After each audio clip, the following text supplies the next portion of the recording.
That is so important that that brand has an identity. I know Dawn sent me an article recently where there's a young lady down in Texas who's doing these blowout bars for Black women.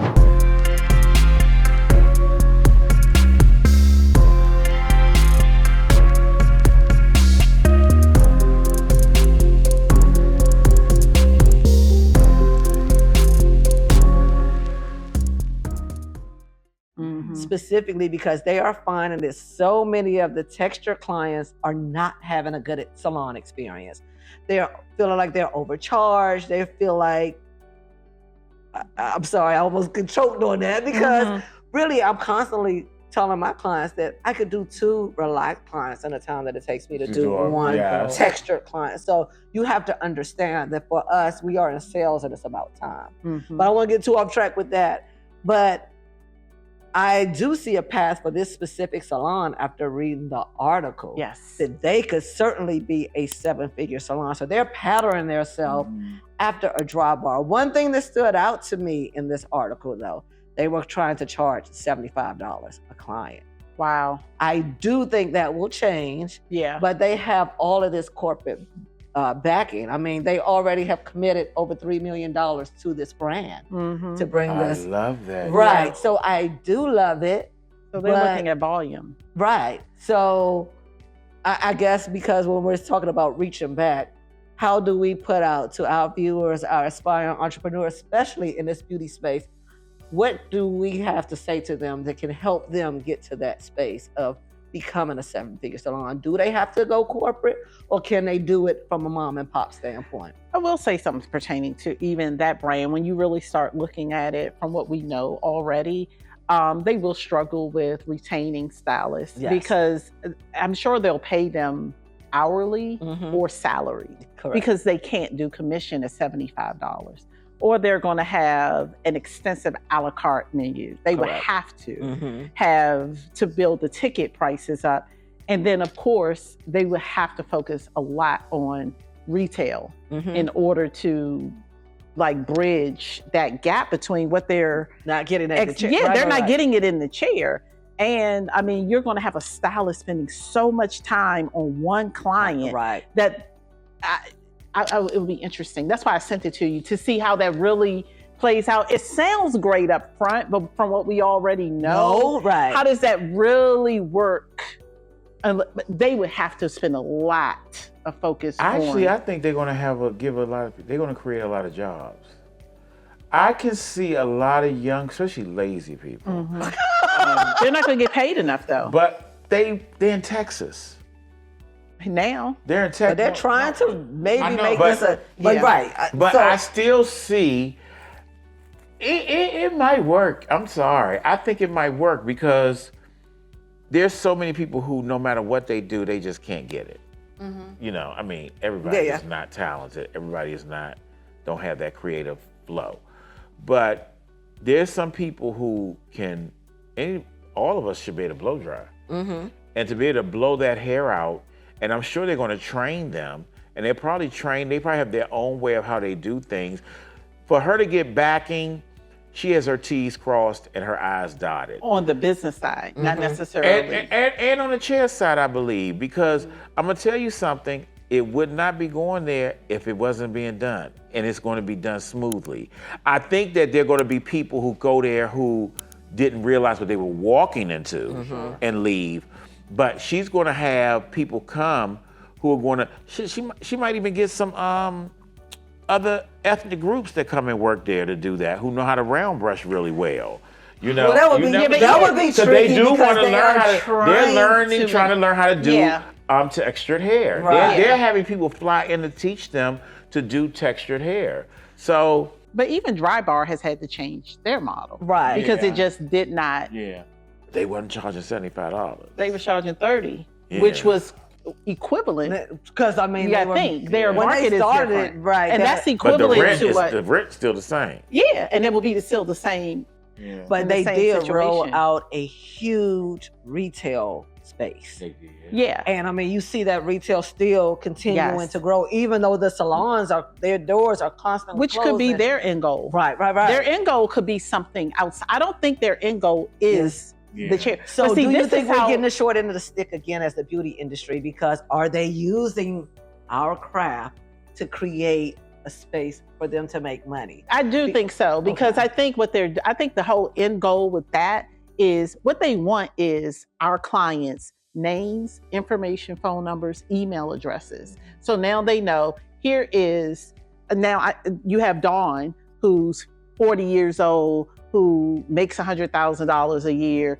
who has textured hair. Now you have that information. I can market to you in so many other ways. And that's when these corporations come in and buy. They're not buying that. They're buying market share. They're trying to buy the client base. They don't care about your hair. And I think they're putting the money in to get those people so that they can then take that and say, okay, well, now we can build a brand of blow dryers and stuff so that you don't have to go to the salon. Right. Because now Dry Bar has all the yellow products in Sephora, so you don't have to go to the salon. I'm giving you everything you need. Right. So I just, when corporations come in and back it, it's not always, oh, I love you. Oh, no, it's never that. It's, I want to take what you have that's valuable to me. And of course, we know that as, African Americans, we spend the most money out of a lot of ethnic groups, and especially on our beauty, our hair, our clothes, things like that. Of course, they want to know who we are, how we spend, how we operate, how we move. And I think that's just another way to do it. I certainly agree with you on that. And I'm wondering, as somebody, for us, all of us have literally been behind a chair for years, and I think we're getting to a space where we're trying to do other things. But we still have a passion for what has afforded us this lifestyle, and what has afforded us the energy and the space, and even the relationships to do other things outside of what's in the salon. Do we feel, for lack of other words, constantly raped by corporations and by people who want all the information, but really aren't truly supporting us? I mean, they see the numbers that we do. So for them to literally, so when this corporation comes in here and does this model, they're appealing to our chairs. And so our clients are now walking over there because it looks like all shiny and pretty. And they really, they are so specific on, we're creating a safe space for you textured ladies. I'm gonna tell you this, it just hit me. Look at, I know in DC, I probably can count on my hands how many black salons are left in DC. There used to be so many black salons in DC. It's that rent. Even Maryland. So what's happening now is they actually are coming in on something that is being done that is, going against everything we work hard for. And they're like, now we're gonna put them back there, but we're gonna make the money. The corporation's gonna make the money off of these salons, because a lot of women are getting braids now. They haven't come back since COVID. They're getting their hair done in people's kitchens. They're going to the salon suites. So there is a market for more black salons, and everyone is natural, seem like. Even short hair people are natural. So now they're going to come in and open these salons. Very interesting. All over. So once again, do we feel like they are? Well, I think I think that you have to use that to position yourself to help your industry. So if you are going to take the backing, build the brand, sell it, because a lot of people who build their brands, they want to be acquired at some point by a larger corporation. So either way, but then you take that money and that positioning you had, and then you pour it back into your industry and do something, instead of just taking that and leaving, like some of the other brands that have sold to, like L'Oreal or Wella or whatever. And what's the most recent one? Miele that's just sold. The question is, what are you doing now? So now that you've sold and you made millions of dollars. Are you taking any of that and helping build the industry back up or build up the small salon owners? Like even Beyonce is trying to help. Well, and that's what I have Black salon owners. But she did roll that out because, but I will say about the Miel brand specifically, and I won't say it specifically them, about a lot of these brands, I'm seeing they get popularity, and I guess this would speak to C-Cred, if that's how you say it, Tracee Ellis Ross, all of these people. Who is a freaking hairstylist? Yeah. Name one of them. Because you don't need to be to build a brand. But that's where I keep saying yeah. we are constantly getting taken advantage of and getting raped by these larger corporations. I think because we let it happen. It's our industry. But you're letting it happen. That's why. Because are we really? Yeah, because at the end of the day, it goes back to social media. If we all know the answer is to build our brand, build up notoriety, because if I got 1 million followers, somebody's coming to me to want me to promote their thing. So wouldn't it make sense just to be that? Instead of fighting against the current, just go with the flow, if that's what it takes. So if you need money from corporations, you know they want to see that you have already put some time and energy into building your brand and that you have a following. Do it. Get the money. That's why I say that's where it's starting to get tricky. And I know your position on this, and I know like this is salon number 10 for me. And each time that I have done a salon, it's always about building the next generation, bringing in assistants, getting them to the floor, not just kind of leaving them in that space for a long. Like it's about constant growth. But I do feel like in so many ways, I specifically have spent so much time building other people that maybe I missed the ball on the secret, on the patterns, now I have my own brand as well. I have my own product line, but it does not garner the same attention that a Beyonce brand, a Tracee Ellis Ross, who literally have probably done nobody's hair but their own. Right. And I have had my hand in thousands of heads over the years. I've worked for other major companies, so I understand the chemistry. I understand what our women want. I understand what works. Yeah, but the only thing missing is the celebrity. Right. That's it. So if you become a celebrity, because that's the only thing they have that's different than what you're doing. But is what's in the bottle important? Or is it about... Not for selling something. Okay. Because when people buy stuff, they buy off of what they think it is. How many times have you seen an ad come up on Instagram? You don't know the company, you don't know anything about it, but it says, oh, this perfume has pheromones in it and it'll make men want you. You can buy it. Whatever it is, pheromones, and it's going to make men want you. People will buy it just off of that without knowing anything else. And you're putting a product on your skin, not knowing what is in it. And you do it just because of what you think. So you don't need anything. And that's other than... She's right. Let me tell you, there's a product that I used to love for my face. And it's a moisturizer. And I saw that J-Lo and Puffy, this was years ago, using. I said, I'm getting that cream. See what I'm saying? And that cream, it came in a bottle about this big. That thing was $200. And you don't care. And I used it for years. And then one day somebody told me, said, you know, that ain't nothing but olive oil. And I said, what? They said, go get some olive oil, look at the ingredients, but use that olive oil. It's the same moisturizer as olive oil. So it's just marketing. And I said, you have got to be kidding me. And they said, no, it's it is.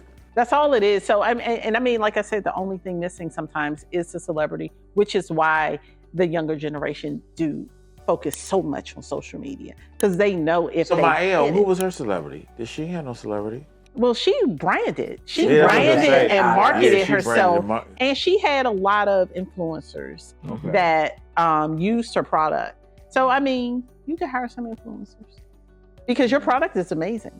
Thank you. Yeah, Iconic is an amazing product. And I mean, I think it speaks to what I was saying. And I think it also speaks to the frustration that we as entrepreneurs who build, are we going about it the wrong way? Should we just be looking at marketing, or should we really care about what we are actually selling to the consumer?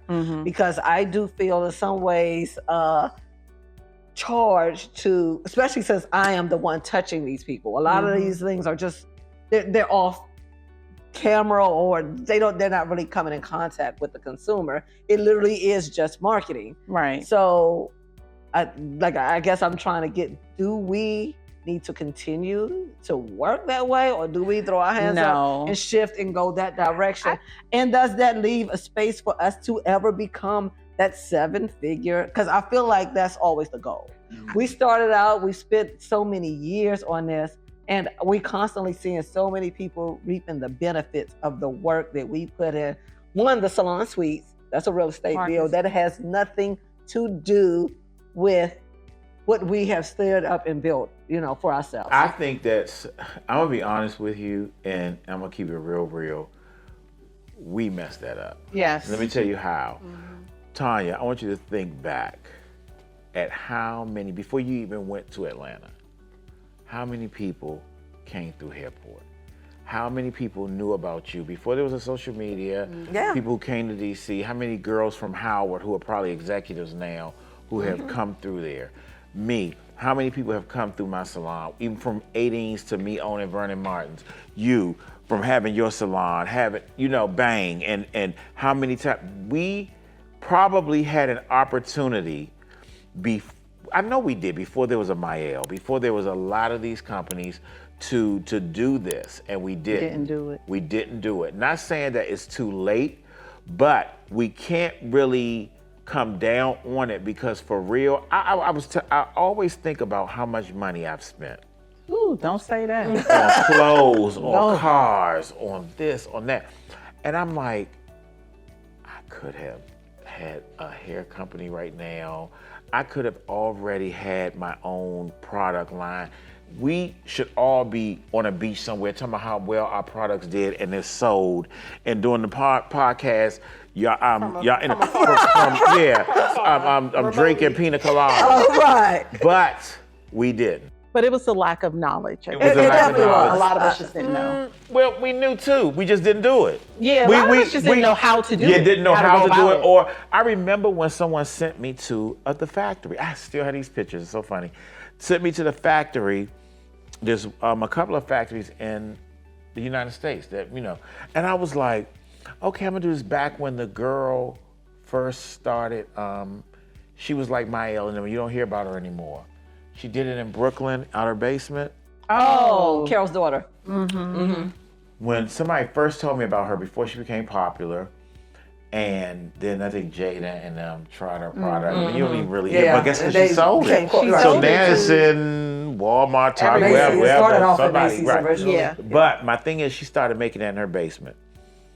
Around the same time someone had introduced me to this factory, I could have did the same thing. And mine, I'm gonna say, I don't know about you, mine was fear.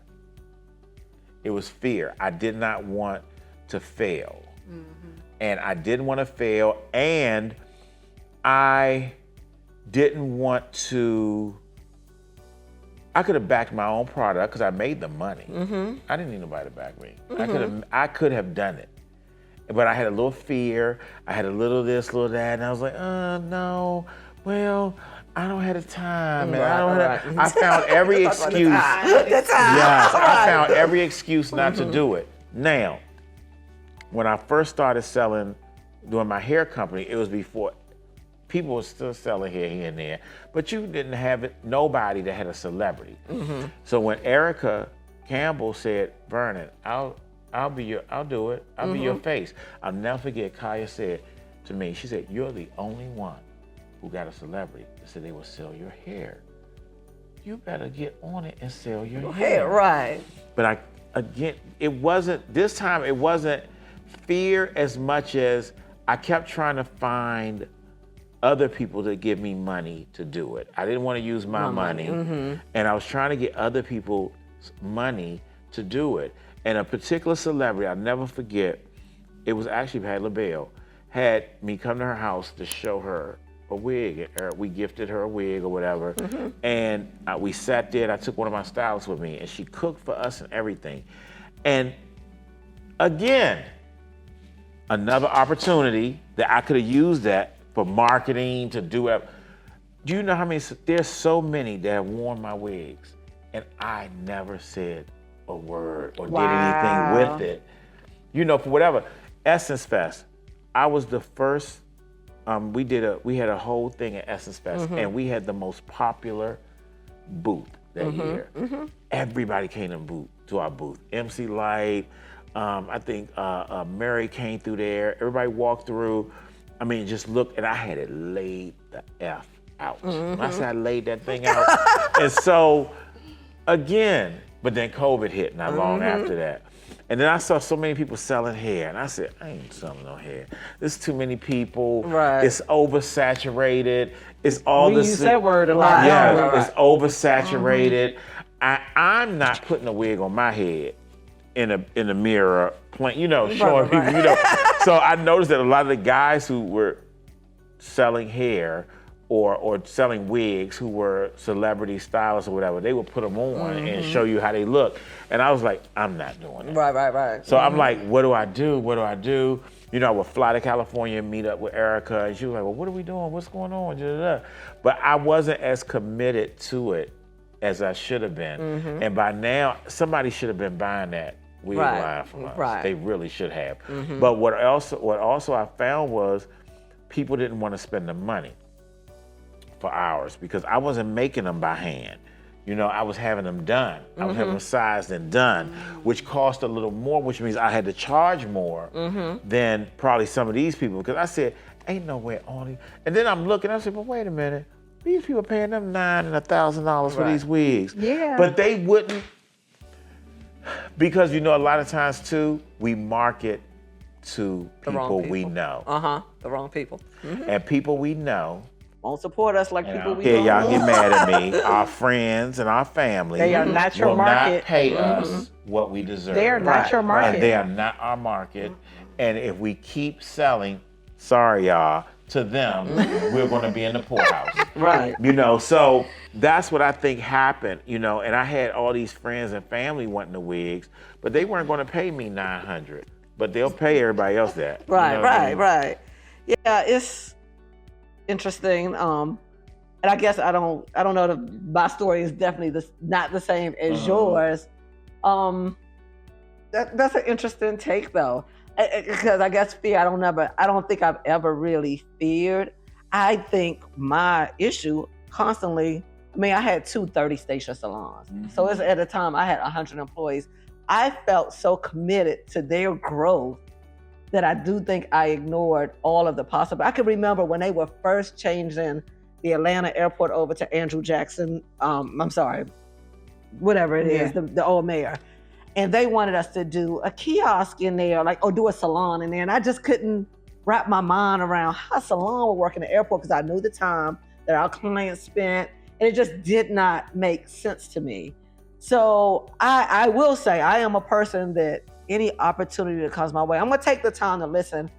But I do think I get so committed to the brand and stand that I have to open my mind more and see the bigger picture.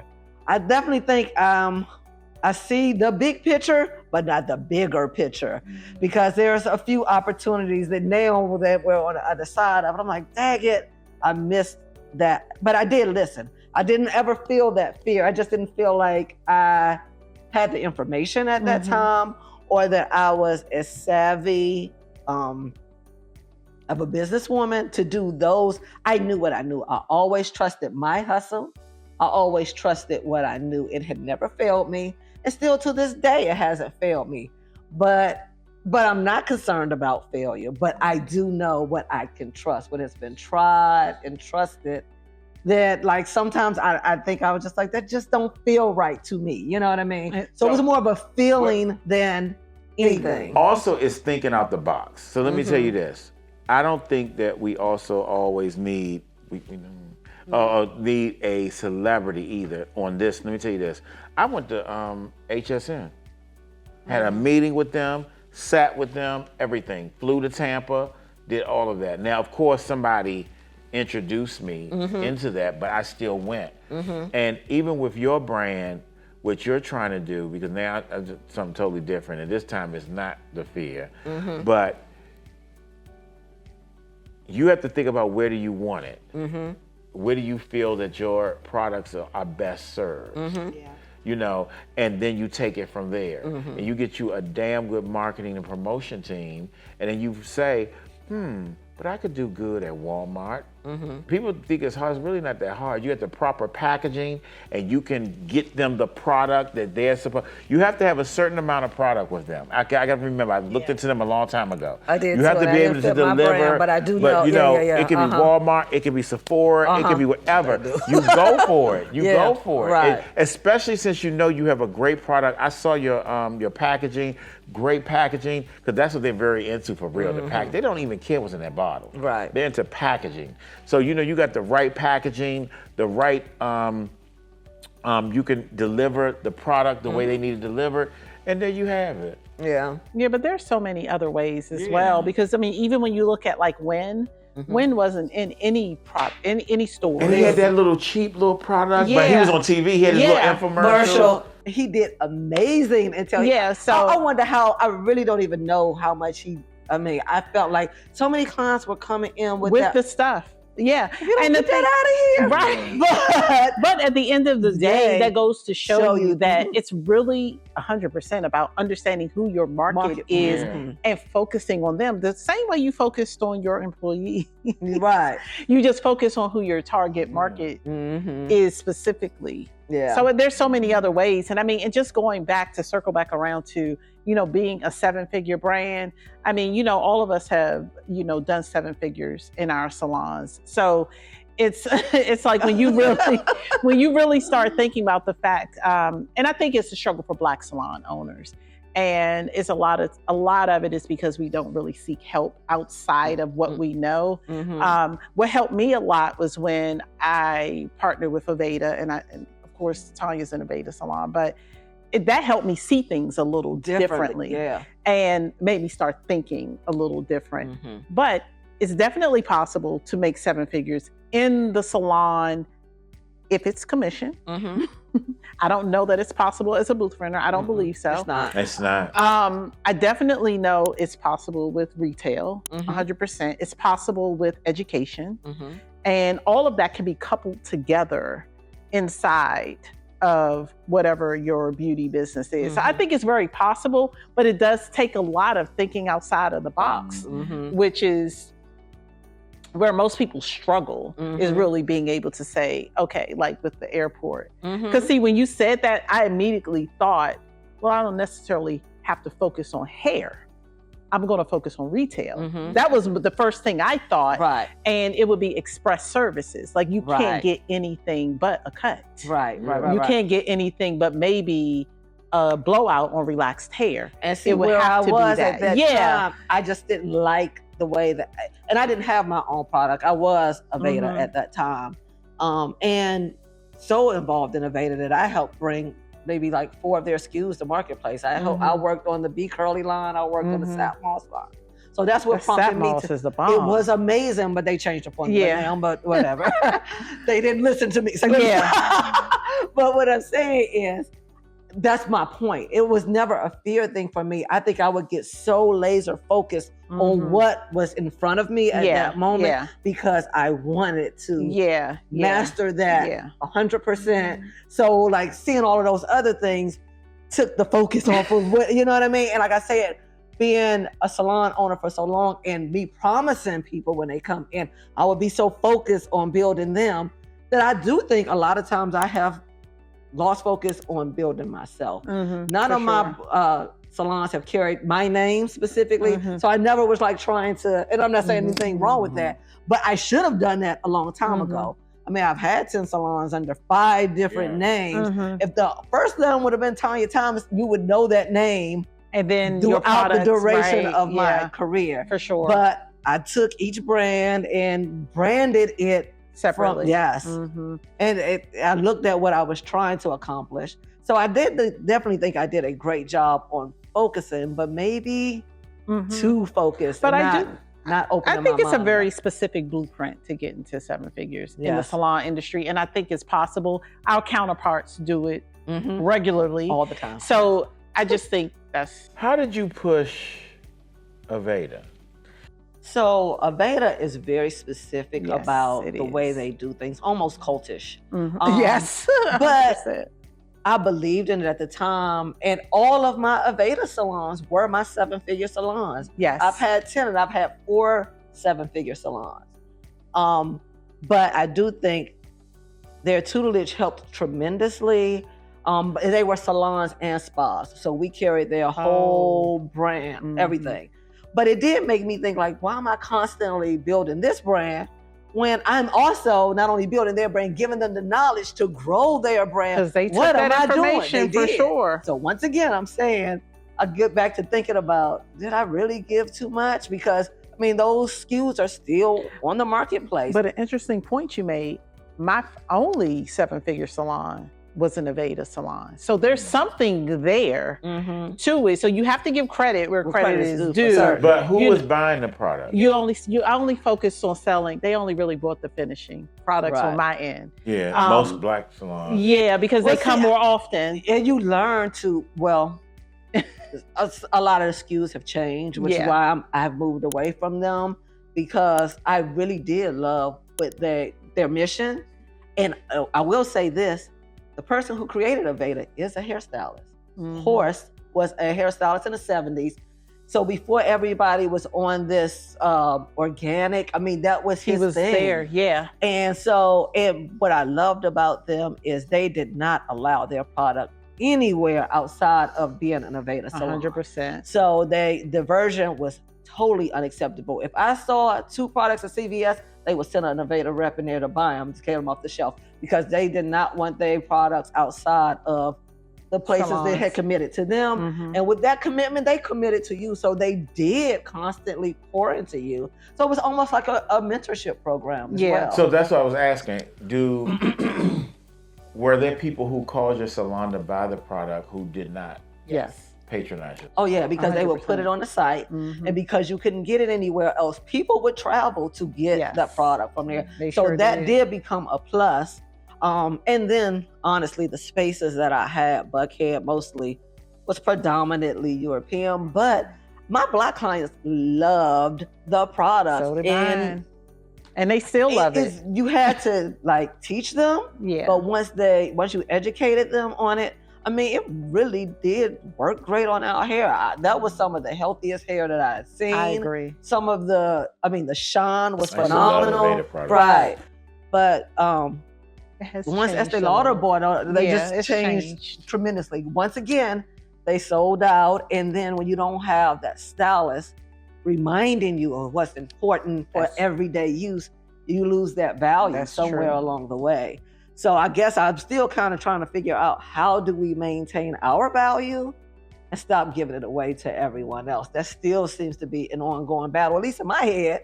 But I do feel like it's completely in our industry, because there are not a lot of 7-figure salons out there, specifically Black owned, But there are a lot of 7-figure beauty brands. Because there are a lot of people who are selling hair and wigs. And makeup. And doing 7 figures. So it's definitely possible. But of course, you got to focus on social media. Right. Yeah. And I think that's what it is. I think we're so focused on this, and they're focused on this and this. Yeah, because I mean, even Rihanna, her brand was built on social. Right. And then she added retail to it after. She started, though, just socially. Yeah. Even Kim Kardashian, it was built social. Kylie Jenner, all that was built on the social front, and anything retail was added later. Get you out of here. I don't even know how long we've been going at it. I know, but I'm enjoying this. Right. Because you don't get these roundtable discussions, even though it's podcast discussion.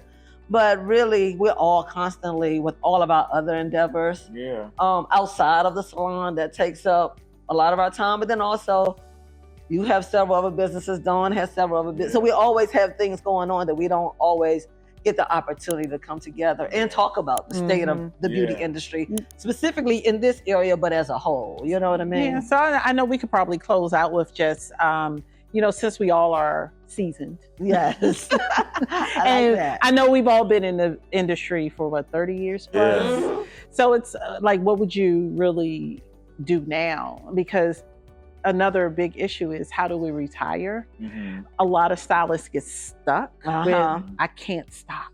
Right. And how do I stop? Right. So and of course, if we all had 7-figure brands, like you said, if we had done those things years ago, we would already be retired. So what advice would you give other stylists that are in our age range? But then we gotta go another hour. That, how would you get how do you get from behind the chair? First of all, I learned later in years to invest in a retirement. I did. Imagine if we had started that early. Right. God. I would have done it at 40. Also, I have found other ways to still be considered in this industry without having to stand behind a chair. Like I go after government grants to help young people and women and men who, I said women earlier, but it's women and men who've been sexually abused, a little bit of mental illness. But when I say mental illness, their mental illness came from being physically and sexually abused, Also, I love the stock market. Me too. I love the stock market. And I believe the saying that you pay into what you use. Sure. That's how you do it. If you say, how do you do it? You pay into what you use. But So there's so many things that I do I just want to buy, I actually gave myself 4 more years to have a certain amount of money put up. Another thing is people with salons like this, you can even do things like I was saying with your grants, you can do things like you can have almost like it's not really a hair school, but you could do like an apprenticeship and you're teaching young girls how to take care of their hair and all that. Yeah. But or it's almost like an introduction into this industry because you can't really give them hours, but I don't know, in Maryland you might can. In DC, you can get them hours, and you can do it where you do it like on a Monday. And I hope I ain't telling somebody else something like that, but you can do it on a Monday. But the state of Maryland will probably pay you because one of the things they concentrate on is the youth, and you don't have to, you get somebody to come in and you teach them, and you do it that way. So there are a lot of things that we could be doing, and we'll talk about that off camera, that you could do to prepare yourself to move out of this. You still want to keep your flair with it, but I work Wednesday to Saturday, but I only work from 8 to 1.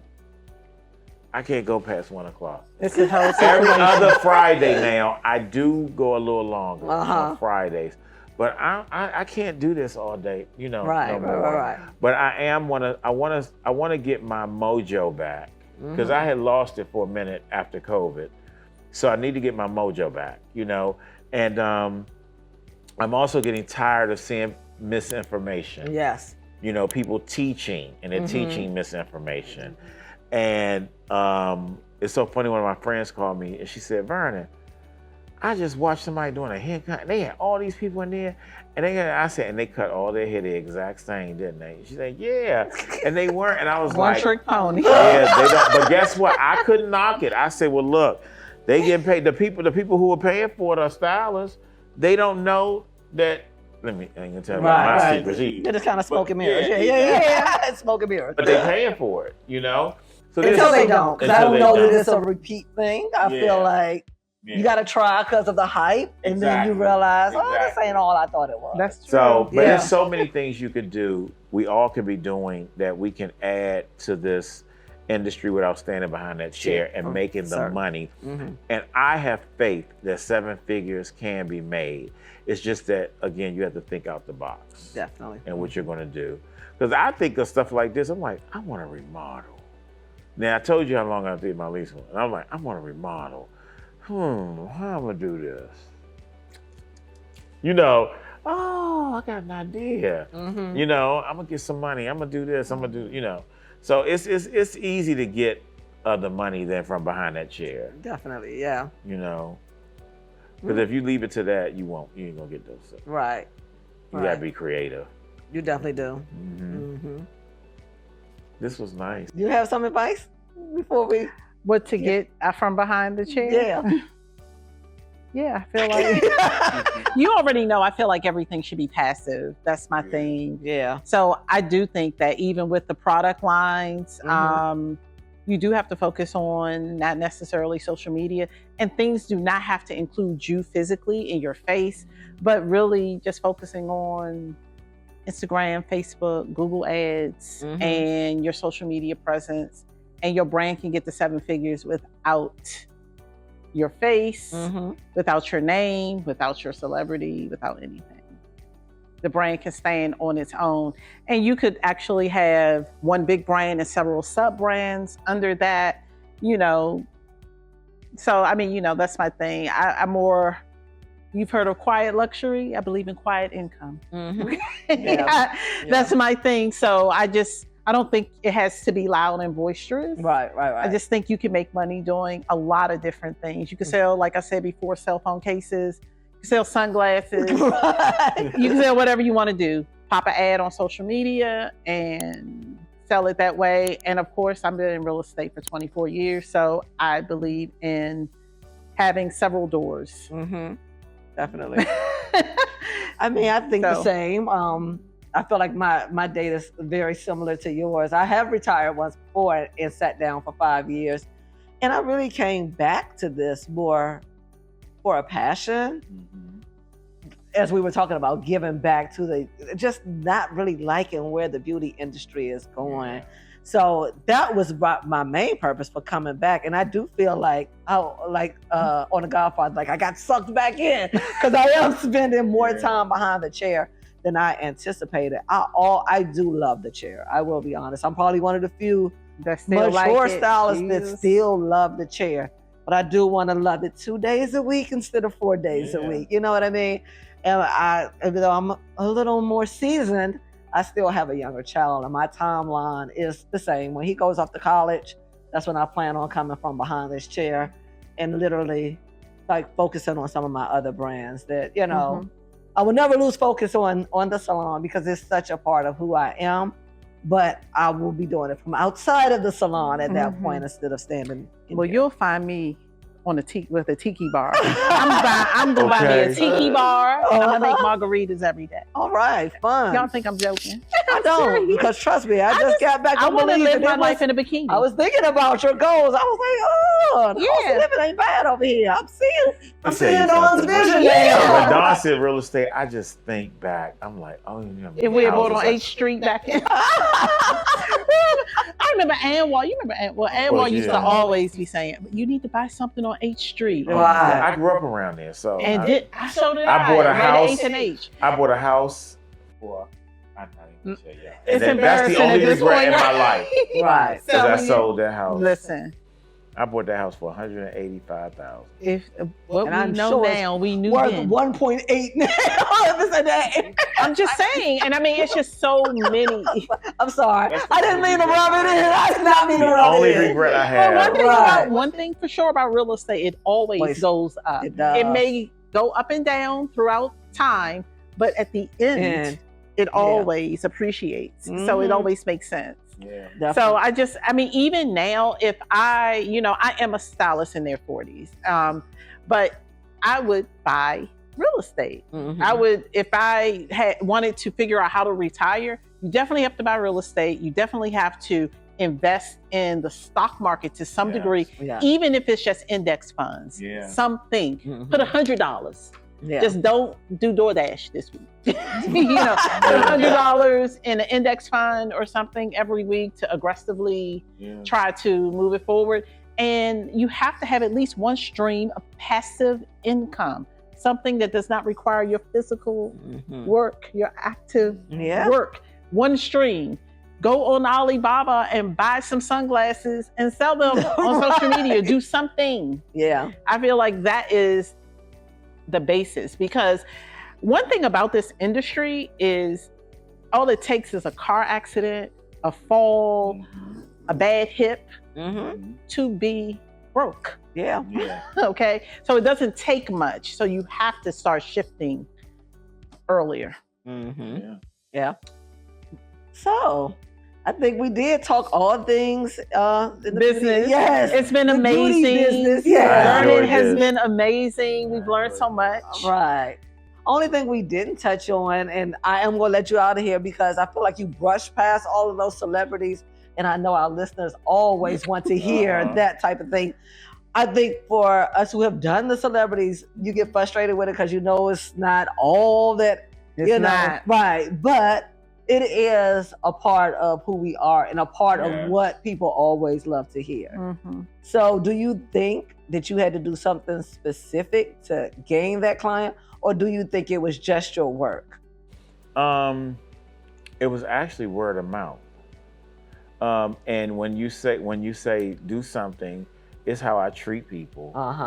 You know, it's relationships. People are so jealous of other people in their industry, or they're shady to them. They don't speak to them. And again, I had people like you who moved away. And out of all the people you knew in DC, you were like, oh, go to Vernon. You know, Kaya, go to Vernon. She still do it. She just sent me somebody recently. You know, so it's like, but that comes from not just from how you do hair. It's just my I'm cool, you know. I'm cool with them. I think so. So I think it's my relationship, and I always tell people you need to be more friendlier to other people who are in your industry, you know, and don't be jealous of them because you see that they're doing so much. Right. They will call you if they'll be like, this person, I met this guy. Oh, we became real cool in Maryland. I'm gonna send them to him or DC or whatever. But if they'll say in a minute, I don't know nobody. Right. You know, and you find them on your own. And they have to be more friendlier to their clients because you never know who's in your chair. Listen because to me. so many people, this is a whole nother one too that you can do. They're so busy chasing celebrities. You need to be going after the corporate people. They be having the connects. I tell people that all the time. They're the one who make the decision. They're telling them what to do. They don't even know how to go anywhere. The celebrities don't have no loyalty to you. Right, they don't. But those women will have loyalty. They will send you people. I mean, I've had a woman sit in my chair and look down at her phone, and I see the names. I'm like, oh, you got her on speed dial. Okay, you know what I mean? So like, I was just asked to do the Democratic National Convention in Chicago. They want me to bring a glam suite there. I just did a glam suite in Philly for this big women's conference, and everybody was there. So my thing is, and that came because I treat those women like celebrities. I treat all my clients like celebrities, even the ones who get on my nerves. The ones who get on my nerves. Because you just never know who's sitting in your chair. Correct. We're in DC, so we don't just have political here. We have all types of lawyers. I remember one time somebody told me, I think the law office that Michael Jordan used was uptown on Wisconsin Avenue. You know, I mean, you just never know who can be sitting in your chair. And you're so busy being shady and mean to her. When she could have been the one who put you in the right position. And that's something else that I do. You know, I do a lot of glam suites places. So I mean, that's how I got that. You know, just being nice, relationships. Back in the day, this woman had come to me, and she was a publicist for at that time it was for Babyface. And she lived right here. She was actually Michael Jackson's general manager. She lived right in DC. He would have never known it. Right. And she sent me to do the first time Serena Williams had came out of her braids. Oh, wow. And she was all the way in New York. And she had this blonde weave in her hair. She was on the Jet magazine with that weave. And she called me and said, can you go to New York? I said, sure. And I said, for what? She said, I want you to do Serena. I said, really? I said, when? And this was Serena was young. And she said, tomorrow. I said, tomorrow? I said, oh. So I called Ann. You remember Ann? Of course. And Ann rode with me, and we drove all night to New York because she was going on David Letterman at like 5. And I mean, it was 7 in the morning, but you know, he came on at night, but they taped early in the morning. And I went up there to do her, and she liked me because I was the second person to do her hair because whoever put that weave in was the first. They always with them beads. The braids, when they came out the beads and the braids. And so whenever she was doing big stuff, some things she did this big book for a coffee table book for Armani, and they flew me to LA to do that. She did she was honored at the ESPYs one year, and because people had talked about them, and I was nice to them, and then she had me come out for that. I was always there, you know, for the good stuff. Yes. You know, and then she referred somebody to me, you know, before, you know, we refer people, and they were like, oh, we knew. Then I met her sister who lived here. And then, because I met her sister through her, and then her sister knew people and would say, oh, you should go to Vernon when y'all in DC. So that's how that went. You know, it was just always that. And then my name just kept clicking. And people would ask their celebrity friends, do you know somebody? Or they would ask their managers, or they would ask their friends, you know, whoever. Word of mouth. Yeah, and it's just how you treat people. You have to treat people good. And Makes you can't sense. think you're fiercer Above than anyone. them. Right. Because you can't really treat people any kind of way through Instagram. It has to be, let me just throw that little dagger in there. Yeah. But anyway, this has been a very fun episode. Yes, I mean, we're amongst friends here. We're amongst our crew, I guess I should say, how we talk in DC. We love a crew here. But I want to make a statement too. Of course. You were in your element today talking about this. I was in my head, that's why I kept smiling at you, because I was like, go ahead, Tanya, because I've seen you all's podcast, but this is the most comfortable I've seen you, and I'm very proud of you. Thank you so much. You always do good. Right. I mean, but you were doing good today. Right. But no, I'm sitting here like, go ahead, Tanya. Yeah. I mean, you were just... Because this is what you do. Yes. So, I mean, it's what you both do. But did you notice she's amazing. Did you notice today how...